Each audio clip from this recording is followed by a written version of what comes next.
Hello and welcome to my channel. I am Zodiac Bandit, and since even before the start of Campaign 3, we were getting told that Campaign 3 would be different from the rest. Now, in my opinion, they've done that in two very big ways. First and foremost, the story has been one long, overarching story with one villain, one major villain and like a handful of other villains who sort of joined the ranks of that villain, since then, like added to the numbers. There's been one solid goal from the beginning of this campaign.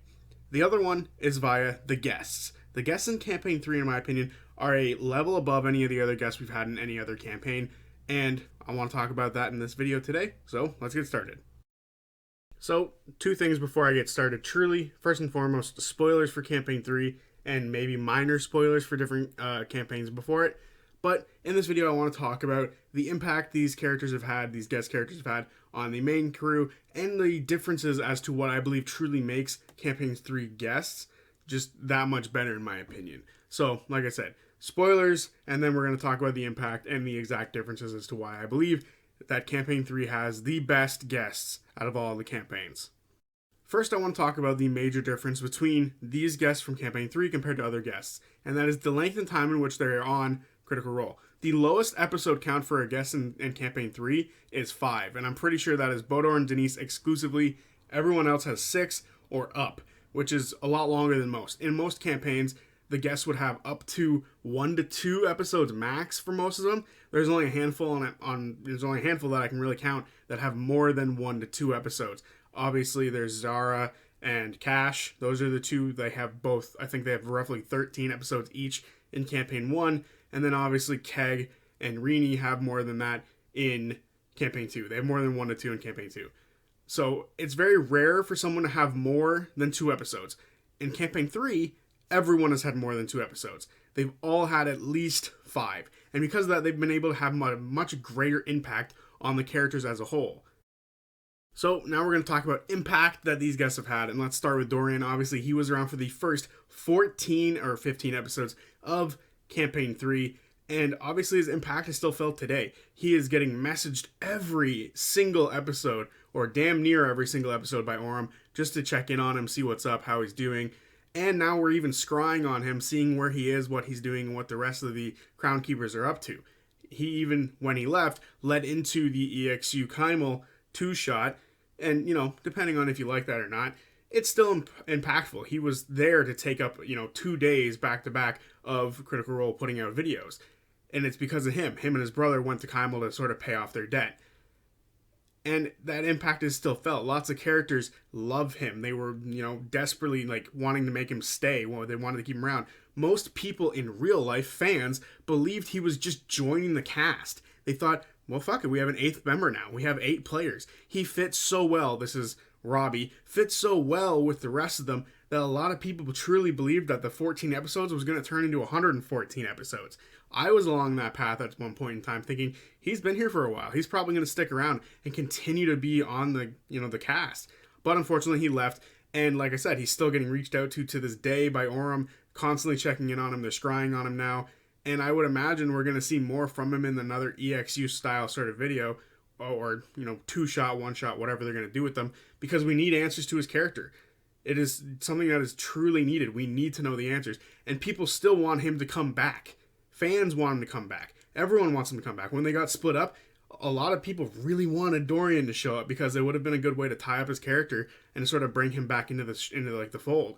So his impact is still felt by the players and the fans, in story and out, and that's very huge for him. It's one of the only characters that I can think on the top of my head, with the exception of maybe Keg, who has this sort of true in-world and out-world of sort of impact on the fans and the players. So next I'm going to talk about Yu or Dusk. This character had a lesser impact back when they were first here, but now in later episodes they've actually had a massive one, and that is their betrayal of the group. She sort of infiltrated the group to try to kill Fern's parents. Now, her impact is kind of different on 2 different levels. First of all, the betrayal sort of pissed off a lot of people because they trusted her, and now suddenly this person who they trusted stabbed them all in the back because they were trying to just kill off Fern's parents and potentially take Fern back to the Fae Realm and take Fern away from her, or from the party. But that alone isn't all I'm going to talk about. She created a mild divide between Fern's parents and Fern.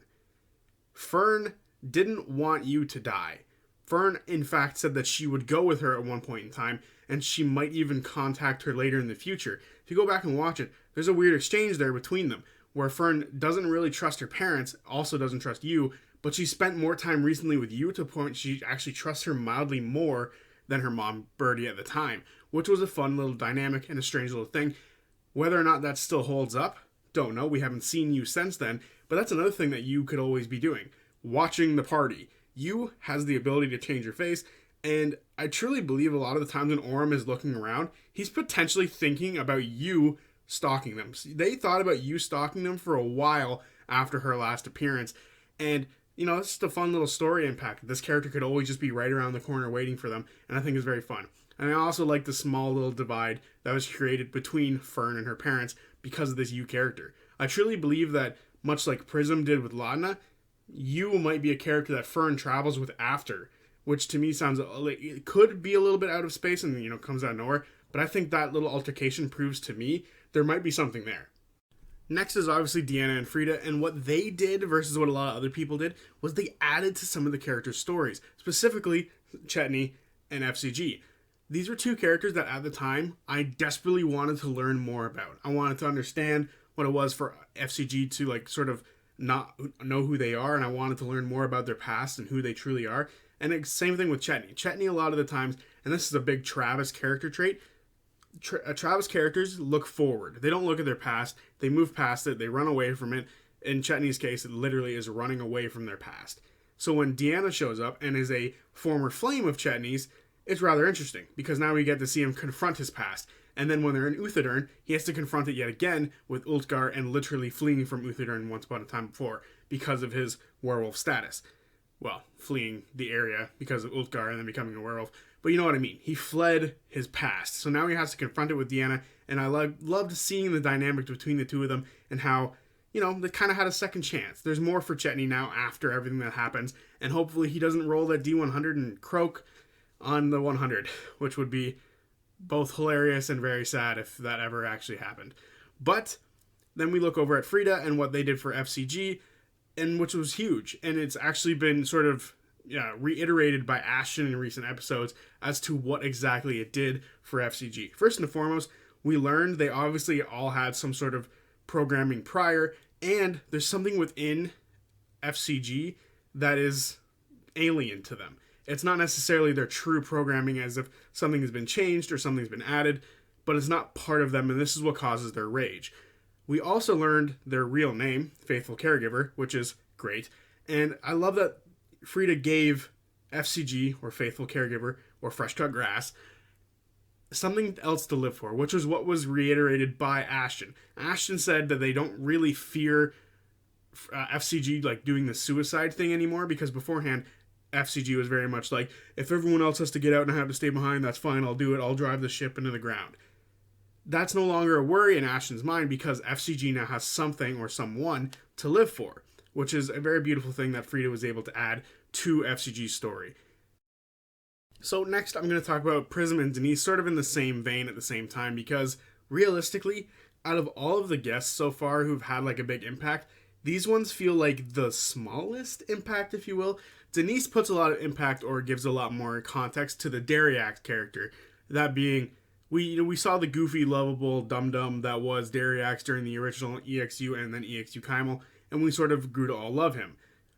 But Denise sort of comes in and sort of adds this layer of, oh, this character that we all love and find to be really stupid and funny is also kind of a jerk. He's willing to walk away from a woman and that he was dating and with at the time, basically at the altar, and then walk away and leave her with all of his debts, and people start coming after him and her at the same time, even though it wasn't really her fault. So we got to learn a bit more about Dariax in this, but then we also got to learn more about how people are sort of looking at the solstice through Prism's eyes. Prism is a very much new person to the world. She's been very closeted into, the world that is the Cobalt Soul. So she's very new to everything. She's very new to the world. And that was a fun thing to see. But as far as true character impact, she just made a bunch of friends. She felt betrayal, but then she also made a bunch of friends in the end. And now they all have fun times together or thinking about fun times. She could lead into like an EXU style thing between Frida, uh, Deanna, and herself. But realistically, the character left an impact that is maybe we can get information out of her later, but that's it. There wasn't, in my opinion, a true big impact. She was hella fun to have around, and Emily was amazing and lots of fun. But to me, she didn't fill the same slot that Frida or Deanna did for anything. She didn't add to too many of the characters. She just became a friend to a lot of other people. She did have a mild relationship starting to bloom with Laudna, but it was solely over like the Shadow Realm and sort of that sort of thing. And she did want to connect to Laudna afterwards and say, hey, maybe later we can go check out the Shadow Realm.